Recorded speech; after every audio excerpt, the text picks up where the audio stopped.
Good morning and welcome to this episode of the Ad Drop Podcast. As we start our season previews today, we make a stop at Missouri Western State University. With me is the head baseball coach, Damian Stambersky. Coach, how you doing today? Doing well, sir. Thank you for having us. No problem. What was your first thought when you got to play at Arkansas Little Rock? Well, it's kind of funny. The main thing that I was concerned with was playing in a program with no facial hair rules. But I was just excited to be in a climate that didn't have snow considerations at the time. I don't think it had snowed in Little Rock. I think in something like 5, 6 years they had told me. And my visit was in December, and it was sunny and 65 degrees. So being in an environment where we were going to get to play baseball year round because indoor facilities weren't the rave back when I was playing was very exciting to me. So just being 8 hours away from Kansas City was intriguing, and I look forward to flipping the culture of a program that hadn't really done it yet. Now, you mentioned no facial hair. Was it like no facial hair and short haircut, or is it there's no facial hair and you can have your hair as long as you wanted? Yeah, so KCK, where I played junior college ball, we had some very I don't want to say military, but it was very close. We had a very certain haircut, very certain hairstyle, facial hair rules there. So when we got to Arkansas Little Rock, it was whatever you wanted to do. So from that day forward, I don't think I've been without a beard until I came back to KCK to work there. So When did you know that coaching would be your path?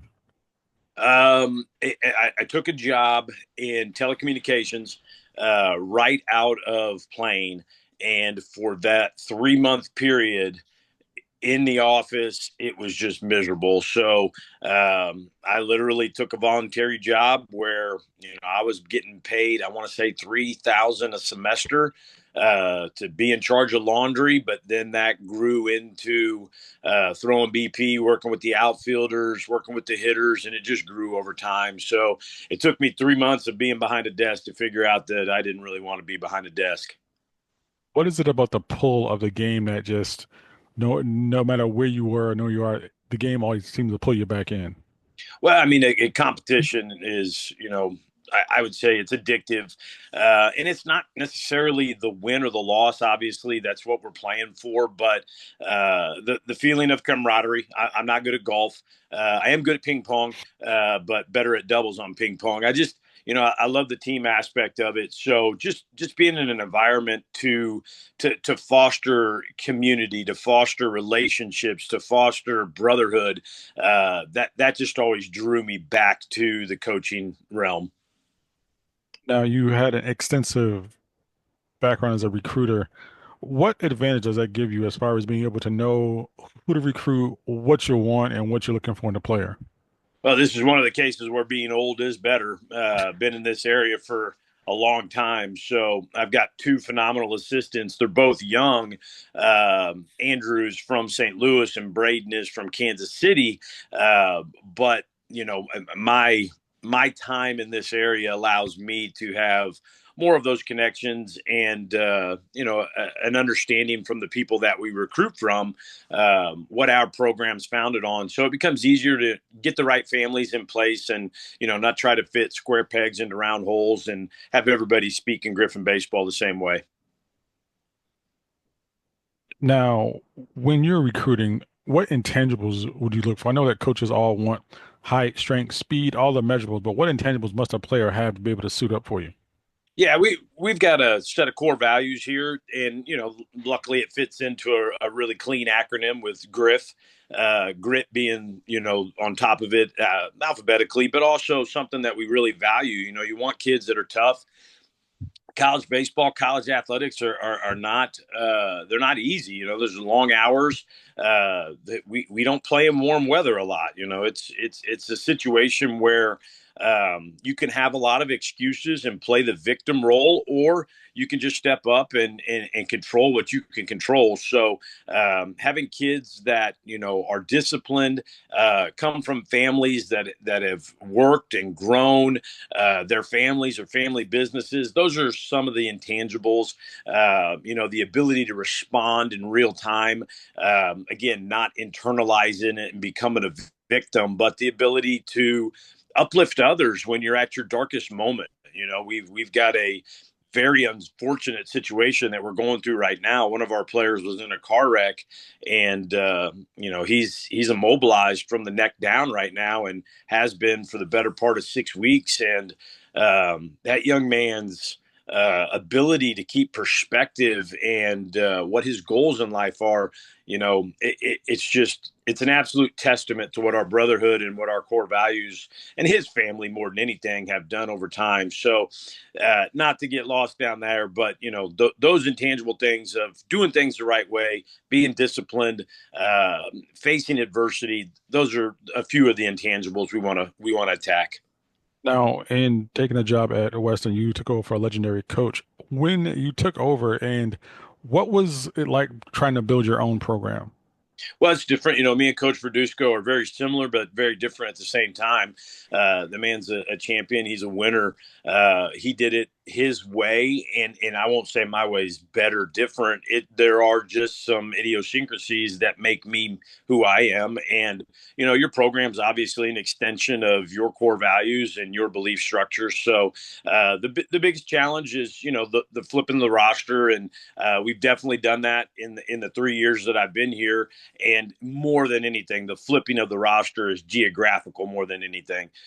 Coach had a lot of connections on the coast, and obviously my connections were run through the middle of the country. So there's nothing wrong with California and New York and Washington, the great players.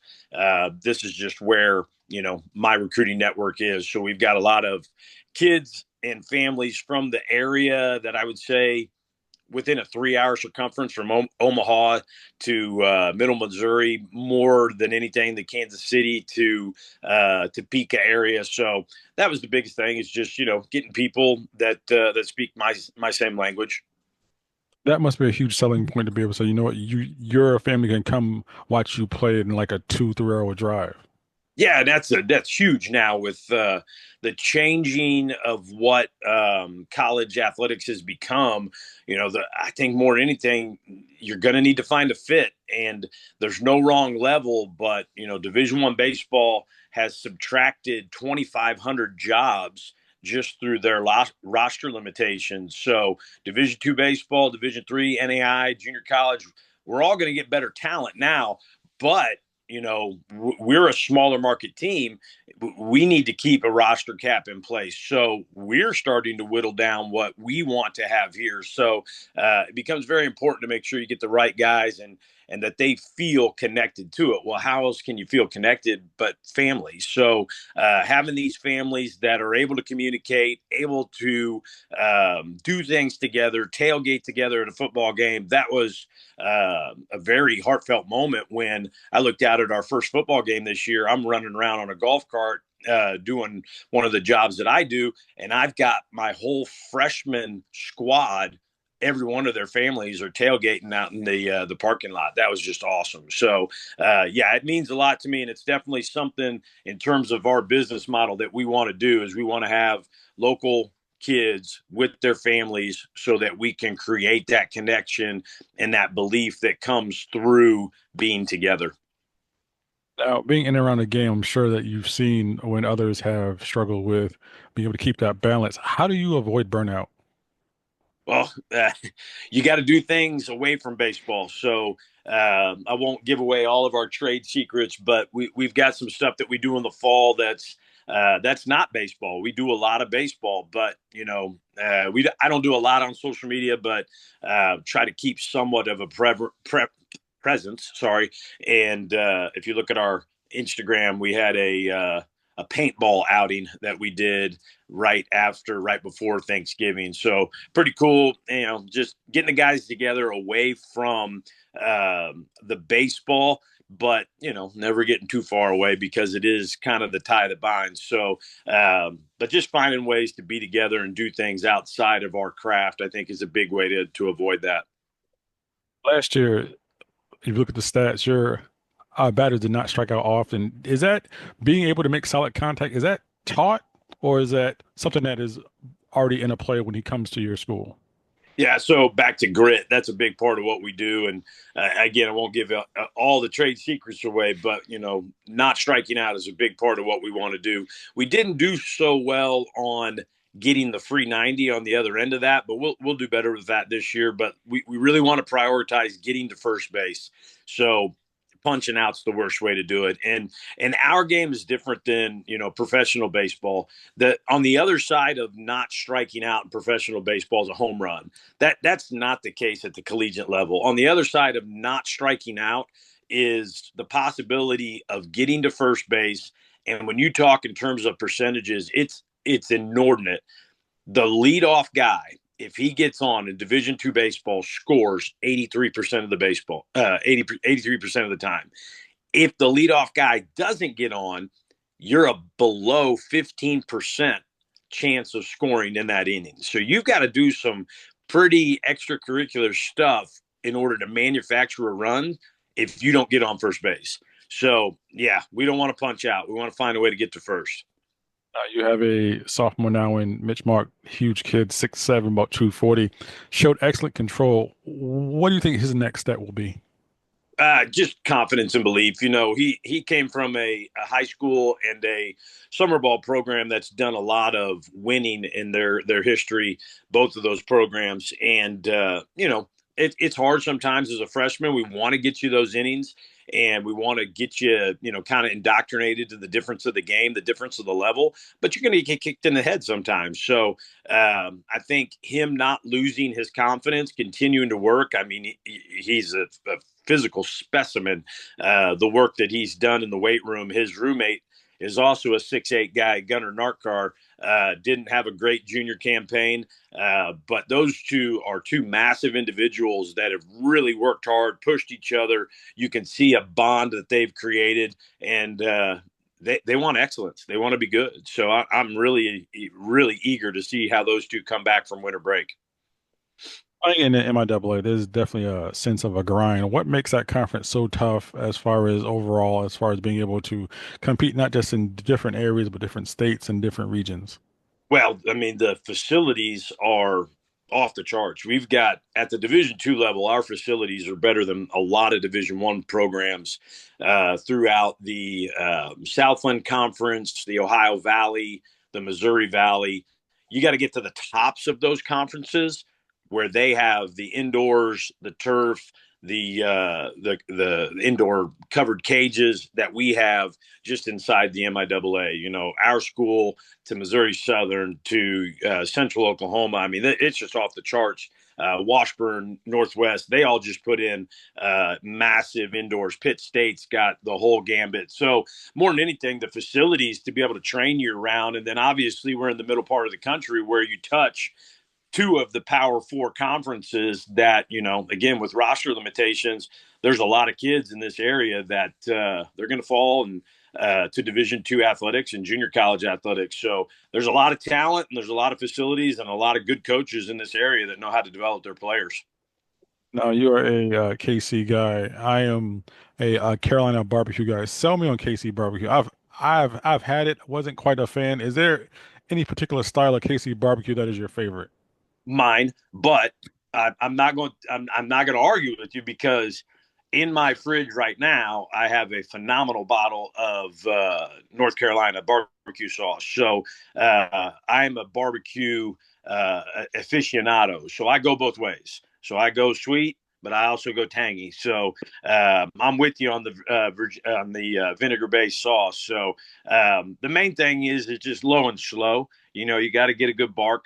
If I could take you outside right now, I'd show you my smoker, but I've got two pit smokers that I do when we're out of season. So I think when I was first starting to cook and first starting to learn how to smoke, I got really confused. I'm like, why are we putting sugar on meat, But when you really start to understand how the caramelization and the rendering of the fat works, it's a pretty good combination.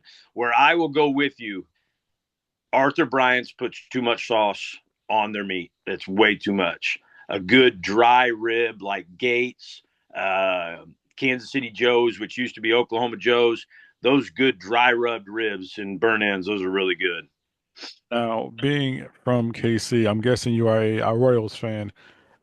Make the case for if you had to choose one, Mike Sweeney or Alex Gordon to start their franchise with right now as a youngster.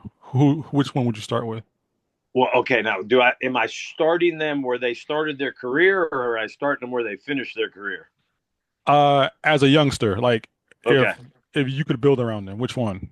I would take Mike Sweeney in a heartbeat because he was just a very um, disciplined, grounded individual. And, Alex Gordon really had to grow into the mature player that he is today or was when he retired. Alex at Nebraska is a totally different animal than Alex in 2015 when they won it.